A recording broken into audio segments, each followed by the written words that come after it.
تو اسی میں یہ بھی ہے کہ جوڑ کے لیے بھی, کسی سے جوڑ کرنے کے لیے, ایک صاحب میرے پاس آئے, کہنے لگے وہ بینک کی جو جاب کرتا ہے, ایک آدمی سود کماتا ہے, تو سودی بینک میں ہے, تو میں اس کو تبلیغ کر رہا ہوں, تو وہ میں اس کا دل رکھنے کے لیے اس کی چائے بھی پی لیتا ہوں.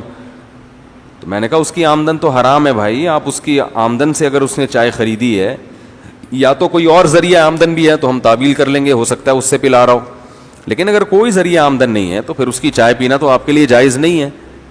کہیں گے پھر وہ دین کے قریب کیسے آئے گا؟ وہ کہنے لگے وہ دین کے قریب کیسے آئے گا؟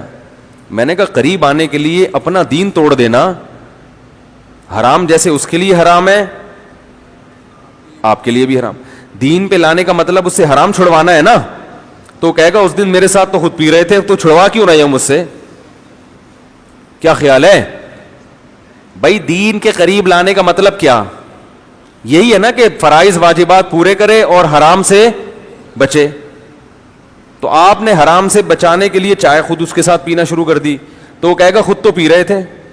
تو اب آپ کہو کہ میں جوڑ پیدا کرنے کے لیے, تو وہ بھی کہے گا میں بھی بیوی بچوں سے جوڑ پیدا کرنے کے لیے, اگر میں یہ جاب چھوڑ دوں گا تو بیوی بچوں سے جوڑ نہیں رہے گا. ابھی کما کے لا رہا ہوں تو بیگم بھی خوش ہے, بچے بھی خوش ہے, تو جیسے آپ مجبور ہیں میں بھی کیا ہوں.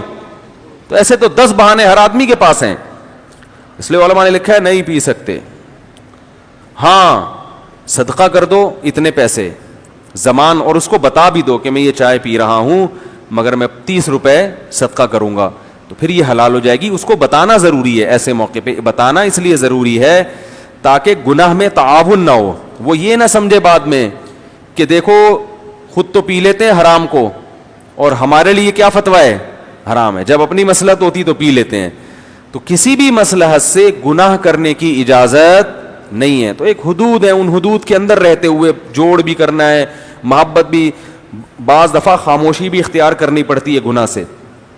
آپ یہ سمجھتے ہیں کہ اس گناہ کو دیکھ کر اگر میں نے ابھی روکا تو یہ اور بگڑ جائے گا, تو خاموشی, یہ مصلحت بھی جائز ہے, لیکن اتنی مصلحت کہ غلط بات شروع کر دو. اب دیکھو عیسائیوں میں جوڑ پیدا کرنے کے لیے آپ نے کیا کیا, کوئی عیسائی آپ کے پاس آیا, اب آپ ڈائریکٹ توحید سے شروع کرو گے نا, حضرت عیسیٰ اللہ کے بیٹے نہیں ہیں, تو اس نے تو ساری زندگی یہ سنا ہے کہ حضرت عیسیٰ معاذ اللہ اللہ کے بیٹے, ایک دم یہاں پکڑ لیا تو وہ بدک جائے گا. تو اس کا طریقہ کیا ہے؟ قرآن نے بیان کیا تعالوا الی کلمۃ سواء بیننا وبینکم, آؤ ہم ایک خدا کی طرف بلاتے ہیں سب کو. تمہاری بھی دعوت ہے ایک رب کی عبادت, ہماری بھی دعوت ہے ایک رب کی عبادت, تو مشترک چیزوں پہ لاؤ, ان چیزوں پہ آہستہ آہستہ وہ خود بخود آ جائے گا. تو اس چیز پہ کچھ چھیڑنے کی ضرورت نہیں ہے. لیکن جوڑ پیدا کرنے کے لیے آپ اس کو یہ کہنا شروع کر دیں کہ حضرت عیسیٰ کو تم اللہ کا بیٹا کہتے ہو, کوئی اتنا بڑا مسئلہ نہیں ہے یہ کوئی اتنا بڑا مسئلہ نہیں ہے. ٹھیک ہے یار, یہ بھی ایک رائے یہ بھی رہی ہے کسی زمانے میں پادریوں کی, تو یہ بھی ایک اختلافی مسئلہ ہے. یہ کیا ہو جائے گا؟ یہ حد سے تجاوز. اس نظریے میں اس کی تائید نہیں کر سکتے آپ, خاموشی اختیار کر سکتے ہو. بعض دفعہ تو ساری زندگی خاموش رہنا پڑتا ہے, لیکن غلط بول دینا کسی کو خوش کرنے کے لیے اس کی شریعت میں اجازت نہیں ہے.